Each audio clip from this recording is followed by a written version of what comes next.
bonne rupture et bienvenue à tous. Direction Zander pour débuter ce journal. Après plus d'un an de prison, le coordonnateur du MPCR Zander retrouve sa liberté ce lundi. Sadat Iliad Malam va passer sa première nuit dans sa famille. Il a été arrêté pour complot contre la sécurité de l'État, mais le juge d'instruction n'a pas constaté cette infraction et ordonne sa libération à la grande satisfaction de sa défense, mais aussi de ses camarades de lutte.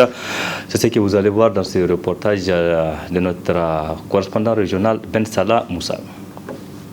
Le juge d'instruction a rendu une ordonnance ce matin à la cour d'appel de Zander dans laquelle il constate qu'il n'y a pas d'infraction relativement au complot contre la sûreté de l'État reproché initialement à Sadat Iliad Malam. Le juge d'instruction a ordonné d'office sa liberté s'il n'est détenu pour autre cause parce qu'il constate que le sieur Sadat il a été détenu plus qu'il ne fallait, conformément à la loi. Mais le juge d'instruction a constaté dans le dossier qu'il y a des éléments ou des indices pour lesquels il a renvoyé devant le tribunal correctionnel le sieur Sadat Ilia pour notamment injure aux membres du parti PNDS Tareya. Voilà ce pourquoi désormais Sadat sera renvoyé devant le tribunal correctionnel pour être jugé, mais dont il doit comparaître libre. À partir d'aujourd'hui, la conséquence de cette ordonnance, c'est qu'à partir d'aujourd'hui, le sieur Sadat Ilia retrouve sa liberté. Le juge d'instruction n'a fait qu'aujourd'hui confirmer après 1 an, 1 mois, 2 jours de détention qualifiée injustifiée. Face à cette libération de Sadat, le procureur de la République dispose d'un délai d'appel. Je pense que le procureur, c'est vrai, c'est son droit, il ne le fera pas. Il ne le fera pas pour 3 raisons. D'abord parce qu'aucune loi ne l'oblige à le faire. Ensuite, parce qu'il n'a pas une obligation de résultat par rapport à la condamnation du sieur Badmas. Je ne vois pas ce que le sieur Sadat Ilia empêche pour le fonctionnement de cette ville, de cette localité. Je ne vois pas en quoi sa détention a été utile. Même pendant sa détention, les manifestations ont continué. Donc je ne vois pas en quoi sa condamnation, le procureur va fixer une obligation de résultat par rapport à sa condamnation. Troisième élément pour lequel je pense et je souhaite qu'il n'interprétera pas appel, je considère qu'il est inutile de retarder un olé inévitable pour que dès ce soir, Sadat puisse rompre son jeûne en famille après 13 mois de détention. Iliad Malam Sadat a finalement retrouvé sa liberté. Ses parents, amis et connaissances estiment que c'est la vérité judiciaire qui s'impose à la cour d'appel de Zander en cette matinée du 20 mai 2019. Il faut préciser que Sadat Iliad Malam est un des acteurs dans la manifestation ou les manifestations pacifiques contre la loi de finances 2018. Moins d'une semaine après la retraite du général Salou Joubo à sa demande, les débats continuent sur les réseaux sociaux. Désormais, le général a un répondant pour toutes les informations le concernant. Ce lundi, Hama Amadou, donc le répondant, a rendu public un communiqué de presse du général dans lequel il fait des mises au point donc relativement sur 3 allégations. Je vous propose de le suivre. La première allégation concerne les conditions de ce départ. Le général Djibo Salou tient à rassurer l'opinion nationale que la décision de sa mise à la retraite a été effectivement prise par les autres de la hiérarchie militaire à sa demande pour des convenances personnelles. La deuxième allégation relie ce départ à la retraite à un supposé deal régulièrement évoqué depuis plusieurs années, deal qu'il aurait conclu durant la transition de 2010-2011 avec les autorités actuelles. Le général Djibo Salou dément avoir négocié et a fortiori signé quelque entente que ce soit ou mandaté qui que ce soit pour le faire. Le général Djibo Salou a entendu parler de cette prétendue entente par les médias, comme tous les Nigériens, et presque toute personne en possession d'un document prouvant l'existence d'un tel accord à le divulguer afin que ses auteurs soient identifiés, que vérité soit faite une fois pour toutes et que les auteurs en assument toutes les conséquences.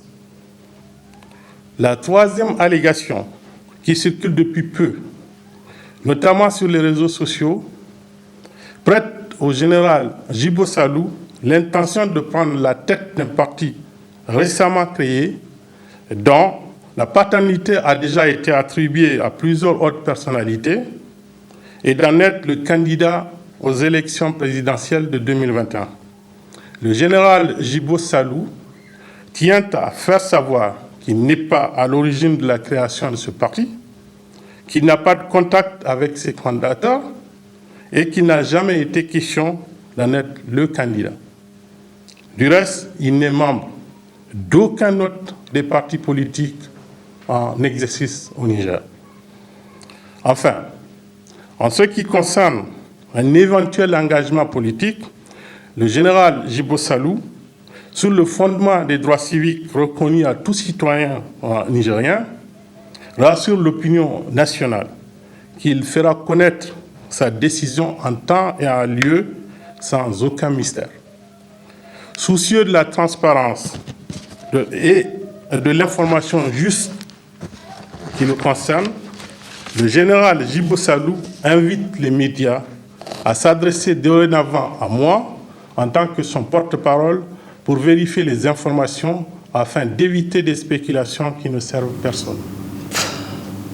Notre rubrique Ramadan de ce jour porte un regard sur le respect des jeûneurs par les personnes qui ne jeûnent pas. À cet effet, je vous propose de suivre Cheikh Ben Salah sur ce sujet et sur ce qui dit l'islam. Le premier signe de bon sens, et je pense que la plus petite règle de bienséance commanderait de notre part, quand nous ne sommes pas en mesure de jeûner pour une raison coraniquement défendable, c'est de respecter, par pudeur, de respecter la soif, la faim de ceux-là qui sont et de celles-là qui sont en train de jeûner. La religion va avec la raison. Je pense bien que on n'a pas besoin d'avoir appris le Coran par cœur, d'avoir 6000 hadiths en tête pour comprendre que lorsque nous-mêmes ne sommes pas en train de jeûner, en principe d'ailleurs je pense bien que pour nous-mêmes, ça va être un peu lourd pour nous si on a un minimum de décence dans la conscience de ne pas manger, de ne pas boire, de ne pas fumer devant ceux-là et celles-là qui, eux, ont eu la chance de jeûner. Et je prie Allah subhanahu wa ta'ala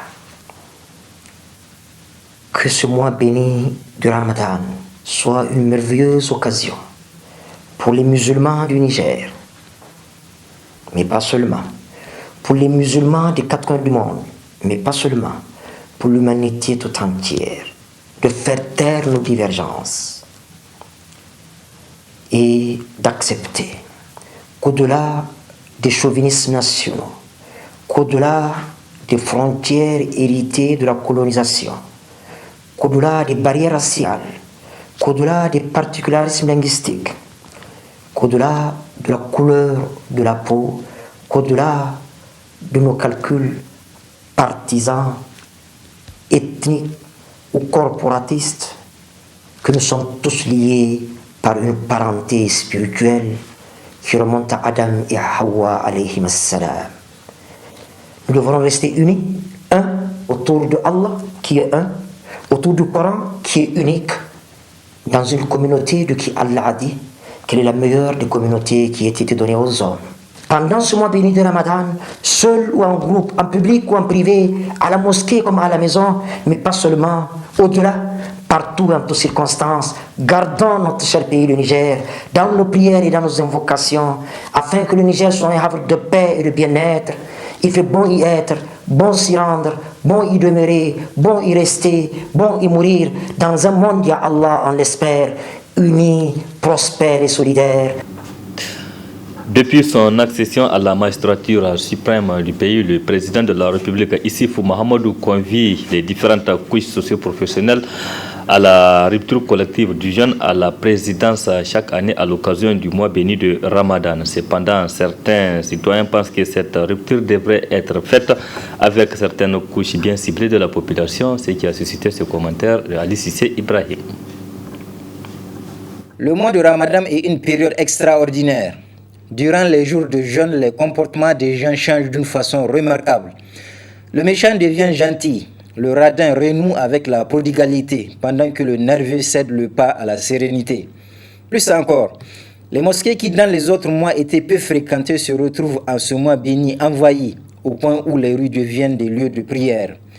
Mais rien de surprenant, les marabouts nous informent que pendant le mois de Ramadan, les démons sont enchaînés. Du coup, les musulmans se sentent plus disponibles aux actes de dévotion que réclame la pratique islamique. Le mois de Ramadan est par excellence celui du partage. Cependant, en ce mois comme en d'autres, lorsque la vérité demande son extériorisation, il devient alors évident de se plier à sa volonté. Ce qui nous permet, dans la présente réflexion, d'aborder une action qui, à première vue, semble correcte, mais qui, au fond, est une énorme incongruité. En effet, chaque année, le président de la République, Issoufou Mahamadou, offre des séances de rupture à une panoplie d'individus. Comme si le président Issoufou Mahamadou, par cette initiative, cherche à dire « Regardez-moi, je ne suis pas déconnecté de mon peuple ». En réalité, les gens qui partent rompre le jeûne à la présidence ne sont en rien représentatifs du vrai peuple. Le peuple véritable n'a pas accès à la présidence d'Issoufou Mahamadou, où sa garde présidentielle a institué un contrôle des plus exagérés, au point de doter toute envie d'aller rompre le jeûne chez le président. De ce fait, que représentent ces séances de rupture à la présidence? Eh bien, on est tenté de répondre que c'est un faux semblant dont le peuple véritable n'est pas bénéficiaire. Mais en même temps, on doit se demander comment le président Issoufou Mahamadou devait-il normalement procéder. C'est très simple. Lui qui a dit vouloir imiter la gouvernance d'Omar Ibn al-Khattab aurait dû innover cette année dans cette affaire de rupture. Plutôt que de rester bunkérisé dans sa présidence, le président Issoufou Mahamadou peut aller à la rencontre de la population en partant rompre avec elle dans les quartiers. Et pour ça, le président Issoufou Mahamadou n'aura même pas besoin de ses gardes armés jusqu'aux dents en ce qui concerne l'assurance de sa sécurité. Enfin, nous disons que le président Issoufou Mahamadou doit mettre fin à cette anomalie que constitue la rupture du jeûne à la présidence. Que pensent les Nigériens de la rupture collective initiée par le président de la République chaque année pendant le mois béni de Ramadan? Les réactions de quelques citoyens que je vous propose de suivre. Vous voyez comment ça se fait, c'est les grands boubous et les cravates. Nous avons les pauvres qui sont ici, il y en a qui n'arrivent même pas à avoir le quotidien. C'est à eux qu'on doit inviter. Ce sont eux qu'il faut inviter pour cette rupture-là. Ce n'est pas les gens qui ont les moyens. La rupture là, c'est le bien du peuple, c'est pour les pauvres là à qui on refuse cette rupture là. C'est pour eux, c'est leur argent, c'est leur bien. On ne peut pas leur refuser ça et aller réunir des gens qui sont bien posés, des gens qui ne manquent pas de moyens. Ce sont eux qu'il faut réunir. D'ailleurs, moi, même si c'est rupture, je suis d'accord, rupture, mais rupture de quoi? Moi, je ne suis pas d'accord. Ils ont fait la rupture ensemble. Et vraiment, je les respecte et je les remercie et je l'encourage aussi. Mais faire qui gote président quoi, il va doit de sens. Il va doit de sens. Zaman kundin quoi que buna, alfkate golabo. Débat de halaga boy di invité, ha kamar gudin, am ko ka fay, tel que c'est ça joie. Wallahi te c'est réquisitionné. Bon ka go ga invité di, boy de kul gabi ko ni anno. Iganda kanga wa, iganda kanga mun. Bon kan go sa joie di. Quand gaba mai farma am ko ka zabani se iwo ki gaba no sarga wadin gati masarga bo kan sindaga son par exemple président agogo re ce kam feri nga kwara to ya don no bole ka go ce ikul gonde hina ikul kware muno ay ki gote masha Allah amma bore go tare kay isig me feri sindan kan me feri danga dai ne isig me feri man ti siga me fera kin bo dangi sindan kan wa isindi hina donc bore din sini himaga tal himaga di bore kan sindi hina gumu im dise bore kan gondi hina kan sigo digo juste dai iro ka irtin woga wodo president am barmay système tal ke ngono kan ni di jengare rani ka goro han fo didi ko kima han fo ni ade kal suru wodi am bonni himaga wadda hima gun kwa.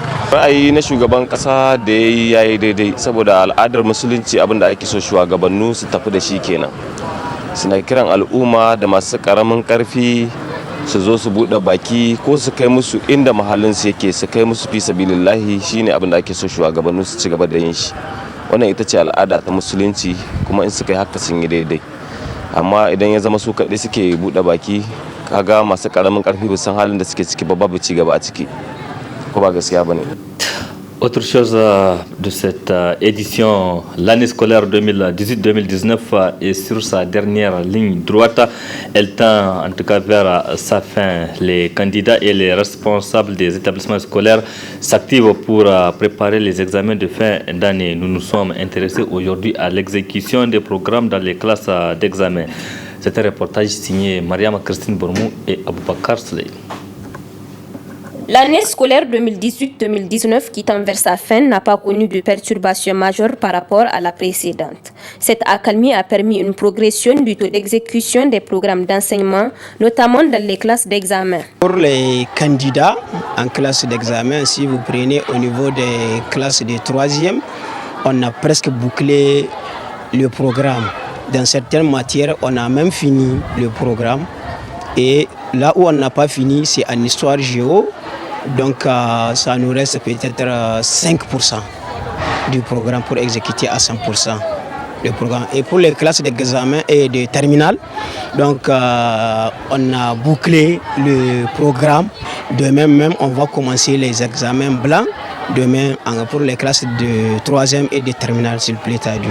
Cette année est meilleure que les autres années parce que même vous avez à constater que cette année, les enfants n'ont pas déveillé beaucoup et aussi les enseignants. Presque toutes les UP sont aux dernières leçons, sinon aux exercices d'appui.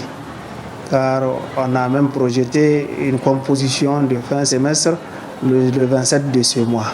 Ces 100 communes mesures cette année dépassent de loin toutes les années, plusieurs années même à arrière. Car imaginez-vous, au premier semestre déjà, le pourcentage acquis dépasse de loin celui des 4 années passées. Pour les candidats, cette année scolaire a connu beaucoup d'améliorations, ce qui leur permettra de se préparer par conséquent pour les examens. Vraiment, cette année, il y avait eu beaucoup de changements parce que cette année, on n'a pas eu en moins assez de grèves, quoi. Parce que les cours aussi, les cours évoluent. En tout cas, cette année, on dirait Alhamdulillah, puisque l'année passée, on n'a pas fait beaucoup de on n'a pas fini les programmes. Et cette année, vraiment, là, c'est bien, parce qu'on a fait beaucoup de chapitres. L'année passée, par exemple, Histoire géo, on n'a pas fait beaucoup de chapitres, on n'a pas fini, mais cette année, on a presque fini. Cette année, on n'a eu aucune difficulté par rapport aux autres années. Parce que cette année, on a eu un programme complet. L'année passée, on a sifflé, on a grévé. Cette année, ça va aller. On est prêt pour notre VPC. Après le constat dans les différents établissements scolaires de la capitale, cette année, l'exécution des programmes a favorablement évolué, surtout dans les matières fondamentales. Dans une déclaration rendue publique hier dimanche, l'Union des scolaires nigériens USN a attiré l'attention du gouvernement sur une probable année blanche dans les universités publiques du Niger du fait des grèves des enseignants, chercheurs et chercheurs du supérieur, ce qui a suscité la réaction de l'acteur de la société civile nigérienne, Dambaji Son Allah. Elle aurait dû sortir au grand jour depuis le début de l'événement pour qu'elle dégage sa position, parce que tout le monde sait que c'est elle la première victime et inévitablement avec la situation actuelle, on va droit à une année blanche à l'université de Niamey qui est une catastrophe. Je vous dis une catastrophe sur le plan académique, cycle universitaire, parce que vous n'êtes pas sans savoir, en dehors de cette année blanche qui est presque à 90% consommée, il y avait des facultés ou des sections dont vous avez 4 promotions à la première année. Donc c'est même un scandale dans l'enseignement supérieur nigérien et je pense bien que l'État, le gouvernement et le SENEX doivent se dire qu'ils ne doivent pas prendre en otage l'enseignement supérieur.